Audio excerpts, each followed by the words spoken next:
ডাঙালো কিছু কথা না ডাঙা খাওয়া দুধ খাস খা 3 পিস কিসের জন্য খাওয়া হ্যাঁ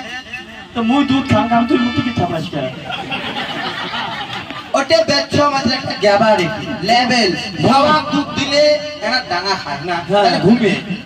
সবার ডাঙাতে যদি বাড়ি না পারে কোন কোন দুধ তুলবে সবার মুই তো অল্প দড়ি ডাঙায় তো মোরও একটা স্টাইল আছে না দুধ খাওয়া একা কিক মারবে দে একা কিক